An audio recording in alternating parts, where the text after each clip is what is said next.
Capítulo 30. Eu tinha mais uma tarefa a cumprir antes de voltar à mansão de meu pai. Os aldeões, que certa vez tinham me olhado com desprezo ou me ignorado, olhavam boquiabertos agora, e alguns se colocavam em meu caminho para perguntar sobre minha tia, minha fortuna, diversas vezes.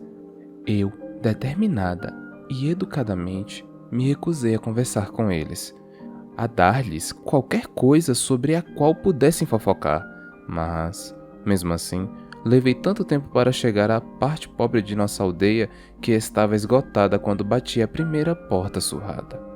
Os desfavorecidos de nossa aldeia não fizeram perguntas quando entreguei a eles as pequenas sacolas de prata e ouro. Tentaram recusar, alguns sequer me reconheceram, mas deixei o dinheiro mesmo assim. Era o mínimo que podia fazer. Conforme caminhei de volta à mansão de meu pai, passei por Thomas Mandrai e seus amigos, parados perto da fonte da aldeia, conversando sobre alguma casa incendiada com a família dentro há uma semana, conjecturando se havia algo para saquear. Ele me olhou por tempo demais, os olhos percorrendo livremente meu corpo com um meio sorriso que eu o vira dar para as garotas da aldeia centenas de vezes. Porque nesta tinha mudado de ideia. Apenas encarei Thomas com desprezo e segui. Eu estava quase fora da aldeia quando a risada de uma mulher ecoou pelas pedras e, quando virei a esquina, fiquei cara a cara com Isaac Haley e com uma jovem bonita e rechonchuda que só podia ser a nova esposa dele. Estavam de braços dados, ambos sorrindo, ambos profundamente felizes. O sorriso de Isaac hesitou quando ele me viu. Humano. Ele parecia tão humano, com os braços e as pernas desengonçadas. E a beleza simples, mas aquele sorriso que Isaac mostrara momentos antes o transformava em algo mais. A mulher dele olhou de mim para Isaac, talvez um pouco nervosa, como se o que quer que sentisse por ele, o amor que já vira brilhando, fosse tão novo, tão inesperado, que ela ainda temia seu sumiço. Com cuidado, Isaac inclinou a cabeça para mim em cumprimento. Ele era um garoto quando parti, mas aquela pessoa que se aproximava de mim não importava o que tivesse desabrochado com a esposa, independentemente do que houvesse entre eles. Transformara Isaac em um homem. Nada, não havia nada em meu peito, minha alma, por ele, além de uma sensação leve de gratidão. Alguns passos a mais nos levaram a ultrapassar um ao outro. Dei um largo sorriso para Isaac, para os dois, e então fiz uma reverência com a cabeça, desejando que ficassem bem, de todo o coração. O baile que meu pai faria em minha homenagem aconteceria em 2 dias, e a casa já parecia uma confusão de atividades, tanto dinheiro desperdiçado em coisas que jamais sonháramos ter, mesmo por um segundo. Eu teria implorado para que ele não o fizesse, mas Elaine tomara as rédeas do planejamento e encontrara para mim um vestido de última hora. E seria apenas uma noite aturando as pessoas que nos haviam rechaçado e nos deixado passar fome durante anos. O sol estava quase se pondo quando encerrei meu trabalho do dia, cavar um novo quadrado de terra para o próximo jardim de Elaine.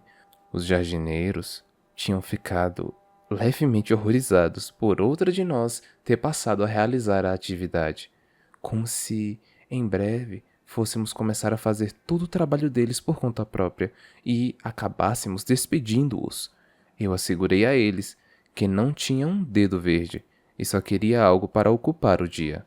Mas ainda não tinha decidido o que faria com minhas semanas, ou um mês, ou qualquer coisa depois disso, se havia mesmo um surto da praga acontecendo do outro lado da muralha, se aquela mulher, Amaranta, estava enviando criaturas para tirar vantagem disso.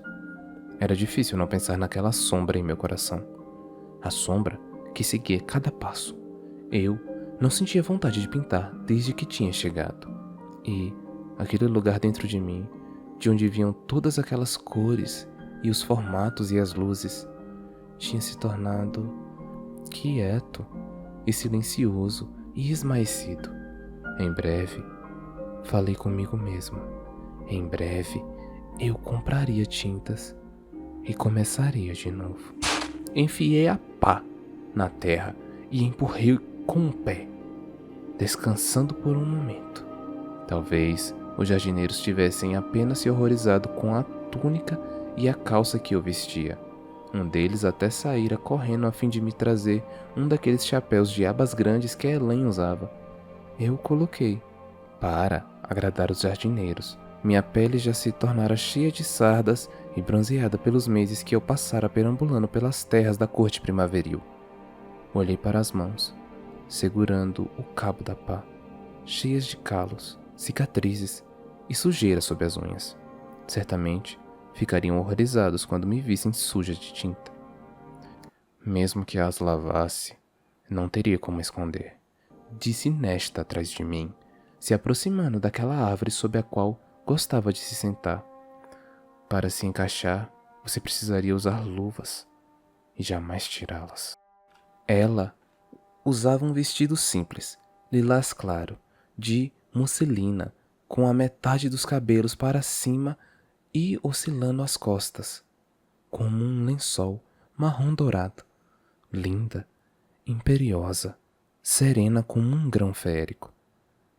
Talvez eu não queira me encaixar em seus círculos sociais, falei, me voltando para Pá. Então por que se dá o trabalho de ficar aqui? Uma pergunta ríspida e fria. Enfiei a pá na terra com mais força, os braços e as costas se repuxando quando levantei uma pilha de solo escuro e grama. É meu lar, não é? Não, não é, refutou ela simplesmente. Enfiei a pá na terra de novo. Acho que seu lar é muito, muito longe. Parei. Devagar, soltei a pá no chão e a encarei. A casa da tia Ripley? Não existe tia Ripley. Nesta, levou a mão ao bolso e atirou algo, a terra revirada. Era um pedaço de madeira, que parecia ter sido arrancado de algum lugar. Pintado na superfície lisa, estava um lindo emaranhado de gavinhas e dedaleiras. Dedaleiras pintadas com um tom errado de azul. Perdi meu fôlego. Todo aquele tempo. Todos aqueles meses. O truquezinho de sua besta não funcionou comigo, disse ela com a calma de aço. Aparentemente, uma vontade de ferro é todo o necessário para evitar que um encantamento te atinja. Então, precisei observar enquanto papai e Elaine passavam de histéricos chorosos para nada. Precisei ouvi-los conversar sobre que sorte tinha sido você ser levada para a casa de uma tia inventada, sobre como um vento de inverno tinha destruído nossa porta. E achei que tinha ficado louca, mas sempre que achava isso, olhava para aquelas partes pintadas da mesa, e depois para as marcas de garras mais adiante. Sabia que não era invenção de minha cabeça. Eu jamais tinha ouvido falar de um encantamento não funcionar, mas Nesta tinha muito controle sobre a própria mente. Ela havia erguido paredes mentais tão fortes, de aço e ferro e freixo, que nem mesmo a magia de um grão-senhor conseguia penetrá-las. Elaine falou que você foi me visitar, no entanto, que tentou. Nesta riu com deboche, rosto sério e cheio daquela raiva que fervilhava havia muito e que ela jamais conseguia conter. Ele levou você pela noite, alegando alguma baboseira sobre o tratado, disse Nesta. Então, tudo continuou como se jamais tivesse acontecido. Não era certo. Nada daquilo era certo. Minhas mãos desceram para os flancos. Você foi atrás de mim? Falei. Foi atrás de mim até Printian? Cheguei à muralha. Não consegui achar a entrada. Levei a mão trêmula até o pescoço. Você caminhou por 2 dias até lá e 2 dias de volta pelo bosque no inverno? Ela deu de ombros, olhando para a lasca de madeira que tinha salvado da mesa. Contratei aquela mercenária da cidade para me levar 1 semana depois que você se foi, com o dinheiro de sua pele. Ela foi a única que pareceu acreditar em mim. Você fez isso por mim? Os olhos de Nesta, meus olhos, os olhos de nossa mãe, encararam os meus. Não era certo. Repetiu ela. Tanlin estava errado quando discutimos se meu pai teria ido atrás de mim. Ele não tinha a coragem, o ódio. No máximo, ele teria contratado alguém para fazer aquilo por ele. Mas Nesta fora com a mercenária.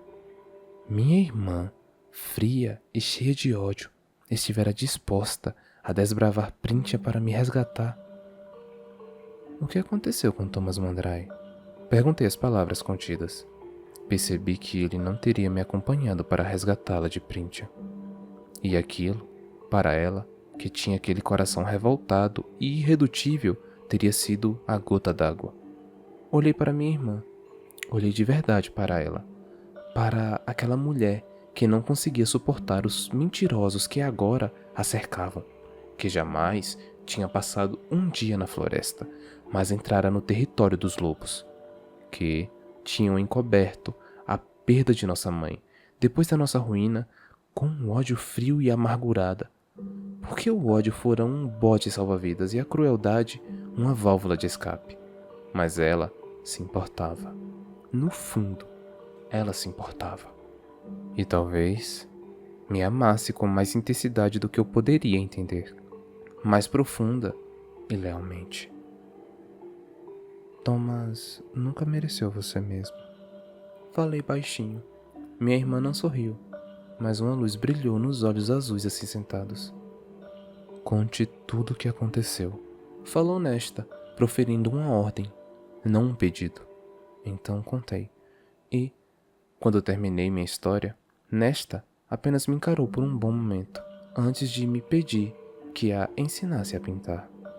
Ensinar Nesta a pintar foi tão agradável quanto eu tinha esperado, mas pelo menos fornecia uma desculpa para evitarmos as partes mais ocupadas da casa, que se tornaram mais e mais caóticas conforme meu baile se aproximava.